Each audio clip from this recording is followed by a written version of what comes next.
Bienvenue sur la chaîne Elika Mash. Moi, c'est Elika Mash, adoratrice devant le trône du Seigneur. Mon frère, ma soeur, si tu passes ici, n'hésite pas à laisser des commentaires, à liker, à t'abonner. Cela va te permettre de recevoir des notifications chaque fois que je pose un nouveau contenu. Vous avez vu le titre?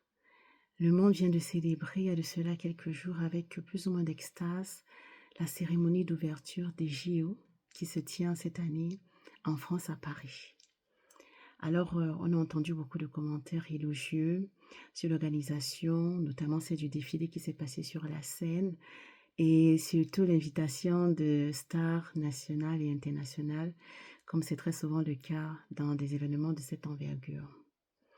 Nous avons aussi beaucoup de symboles, je dirais non chrétiens, qui ont été montrés pendant ces cérémonies d'ouverture. Si ça vous intéresse, je pourrais revenir sur ces symboles dans une autre vidéo.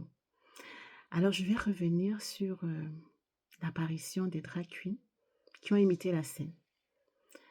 Et pour mettre un peu dans le contexte, la scène est une œuvre artistique qui date du 15e siècle et qui a été peinte dans les années 1495-1497 par Léonard de Vinci sur un mur du couvent dominicain de Sainte-Marie de la Grâce à Milan, en Italie.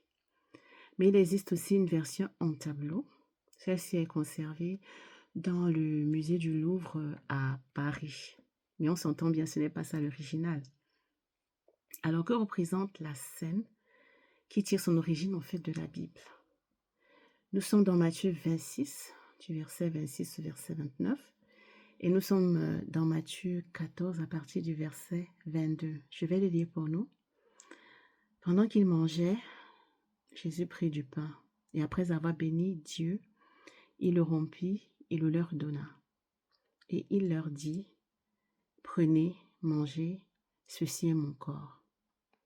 Puis, il prit ensuite une coupe, et après avoir rendu grâce, il la leur donna, et ils en burent.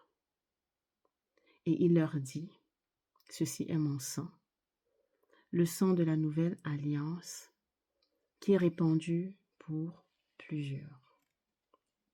Alors, cette scène marque le dernier repas de Jésus avec ses disciples, et c'était un moment fort et même triste, parce que Jésus avait déjà annoncé auparavant que l'un des disciples allait le trahir et qu'il fallait qu'il s'en aille, en d'autres termes, qu'il meure. Pourquoi le dernier repas? Parce que après ce repas, Jésus, qui souffrait déjà d'angoisse, va essayer de prier plusieurs fois son Père afin que celui-ci lui permette d'échapper aux tortures et à la mort qui l'attendait. Et par la suite, on le lit au verset 45, il sera livré par Judas et il mourra atrocement sur la croix pour que nos péchés soient pardonnés et que nos âmes soient sauvées. Alors nous savons, j'ai déjà fait une vidéo sur le baptême d'eau, que pour être sauvés, nous devons accepter de croire en Jésus comme étant le Fils de Dieu. Ça, c'est central dans la foi chrétienne. Et aussi, nous devons accepter dans nos vies l'œuvre de la croix. Je ne reviendrai pas sur les détails. Vous pouvez aller voir cette vidéo sur le baptême d'eau. Alors, cette scène du coup a été reprise dans des films, des scènes de théâtre ou bien dans les écoles. Mais pourquoi est-ce que ça nous interpelle et ça nous choque aux Jeux Olympiques de Paris? Parce que cette scène est importante pour chaque chrétien pratiquant, parce qu'elle marque vraiment le début de la souffrance de celui qui va les sauver par son sacrifice à la croix, qui est Jésus-Christ. Et il y a plusieurs raisons qui font en sorte que nous, les chrétiens, nous ne sommes pas vraiment satisfaits de ce qui s'est passé. C'est que déjà, la France se dit être un pays laïque. Et je ne pense pas que si la France avait bafoué des symboles importants d'autres courants religieux, suivez mon regard, les croyants de ces courants religieux allaient se dire, bon bof, ce n'est qu'une représentation théâtrale, c'est pas grave. Je pense qu'il y aura vraiment eu des protestations. Je ne suis pas en train d'appeler les chrétiens à faire de la casse ou bien à faire des actes répréhensibles, excusez-moi, par la loi. Mais je pense que l'organisateur de ces JO a su pourquoi il a choisi la foi chrétienne pour la bafouer de la sorte. Alors j'ai un peu regardé sur Internet ce que ça voulait dire la laïcité. Je ne vais pas maintenant lire la définition, mais je vais lire le sens. La laïcité dit qu'on a le droit d'exprimer ses convictions religieuses ou pas, dans le respect des opinions des autres. Alors, si on doit respecter les opinions des autres, on doit aussi respecter la religion des autres, même si on n'est pas soi-même religieux.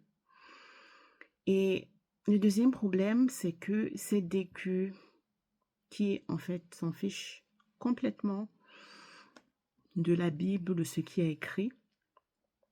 Je prends par exemple la version de la Bible de King James sans publicité, se permettent de prendre une scène qui a une signification centrale pour la communauté chrétienne, pratiquante, et même pas pratiquante, et de s'amuser avec.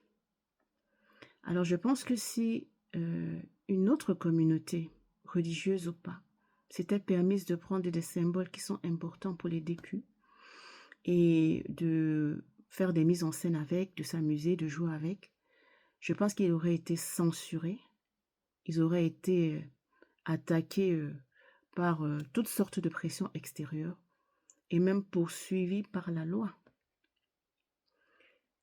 Alors je me demande pourquoi cette loi s'applique pour les uns, mais pas pour les autres.